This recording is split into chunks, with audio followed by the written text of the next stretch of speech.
In the most recent Borussia Dortmund match against Stuttgart, Gio Reyna went down with an apparent hamstring injury in the second minute. He was subbed off minutes later.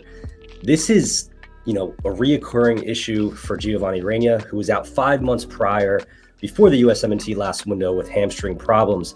And joining me today, I have Dr. McDonough, who's been on the show before, to discuss Gio Reyna and why he continues to have these issues with his hamstring. Dr. McDonough, how are you? I'm doing well, and I'll tell you, that's a frustrating injury for anyone, but if you're an athlete, it's very frustrating because, the unpredictable nature of it.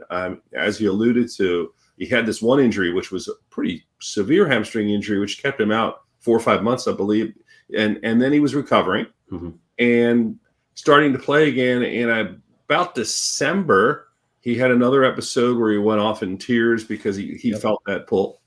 And now it's happened again. And the concern that you see is the recurrence because it heals. But when you're the athlete, you don't necessarily know the degree of the strain, the stretch, and how bad it is. Because all you know is you feel something, in the back of your leg that hurts like crazy. And if you've had it before, you definitely recognize it. So I'm sure he's out there.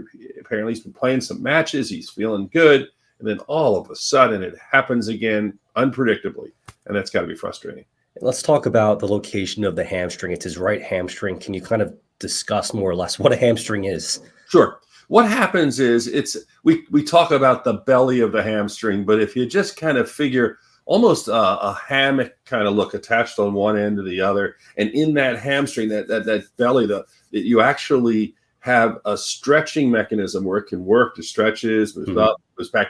But when you get a tear, several things happen. First of all, you get the ripping of a tear, where it pulls. It could pull anywhere along the hamstring. It could even pull off of the attachment. So that's where you really start to worry. So once it pulls, it also does something else. You get some bleeding, and bleeding then can lead to scarring. And when you get scarring, you get more buildup, and it starts to damage things. And that's the frustration. Now, the positive side, as frustrating as hamstring injuries are, there's countless people out there who've had them, gotten through them, and they do pretty well.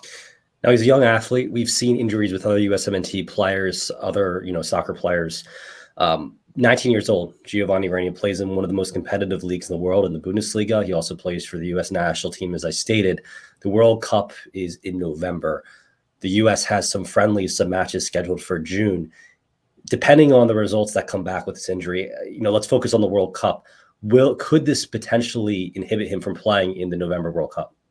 Sure, it could. Hamstrings can, depending on the degree, the grade, you could be out for several weeks, 4 to 8 weeks, or it could be months. So what they have to do is evaluate it. I think you alluded to the fact he kind of walked off. He didn't seem quite so bad. Hopefully he recognized it didn't do severe damage. I think that the strategy, because you just don't know how much you want to challenge the hamstring, is do you keep a person, obviously continue to stay in aerobic condition, whether that's through water exercises, bicycle, something that you wouldn't put direct pressure on.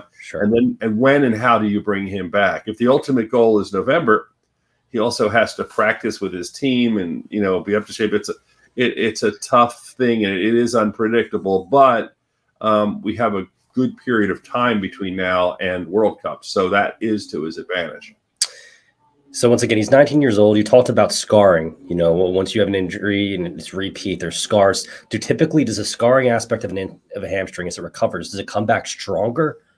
It doesn't necessarily come back stronger. Like sometimes you say when there's certain injuries where you feel you got through a surgery, I don't know, they do rotator cuff surgery or Tommy John's or something. Tommy John, they come back, they're throwing it harder. This is more like you're recovering from an injury. So it is a point of weakness for him. But the thing is, the biggest thing he's got going for him is he's 19. The biggest thing he has against him is he's playing a very demanding sport at a very high level. So if you look at where he is, here's the pluses. He's got the best doctors and the best therapists. So they are going to work with him and get him up to shape. It's not like I pull a hamstring and I'm trying to hobble into work and I go to therapy for a half an hour somewhere in the day. He has it all day long. His job is getting better. So that's good. He's going to be watched. The hard part about it is he's back, with superior athletes moving at incredible speed and Sure. stopping and starting. Now, the German Bundesliga is known, especially Borussia Dortmund, the team that Gio plays for, as being a team that kind of fosters players from the amateur stages into the professional stages and develops them. So he's at a really good place, and especially with German science, with the doctors they have in the Bundesliga, it's top notch. Now, Dr. McDonough, if you were to be Gio Reyna's doctor, and obviously you don't know the specifics, and we're waiting back on some more feedback on what actually occurred.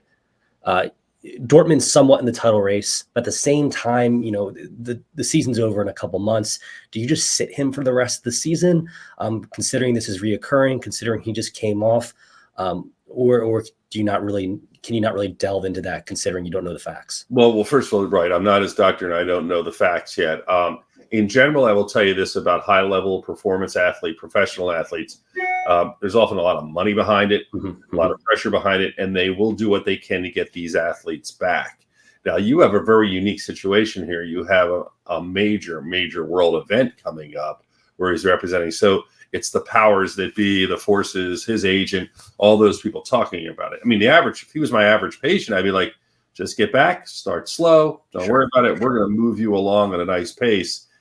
All bets are off. I mean, all you have to do is see, you have an international audience. If it's soccer, if it's professional sports in the U.S., wherever, that when there's pressure and money on the line, they get people back sometimes a lot quicker than you would with your average person. Just a couple more questions. Now, if Gio is to recover from this and say he goes years without having a hamstring injury, is the hamstring, would you say, let's say 2 years from now, 3 years from now, no repeated injuries, is it just as strong as any other athlete's hamstring, or will he always kind of have a crutch there on that right hamstring?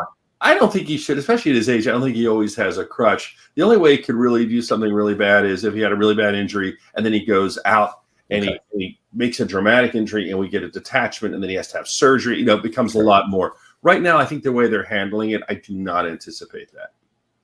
So, Dr. McDonough, I also love your lights in the background. I wanted to kind of allude to those, the blue and the red, the blue and the red for the U.S. men's national team. So I appreciate that.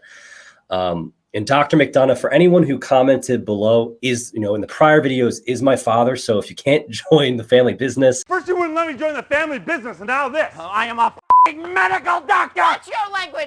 The best I can do is have him on the show, because I know everyone's going to comment about that. So yes, it is my father. He actually has his own channel too that you should definitely check out. I'll put it in the description below.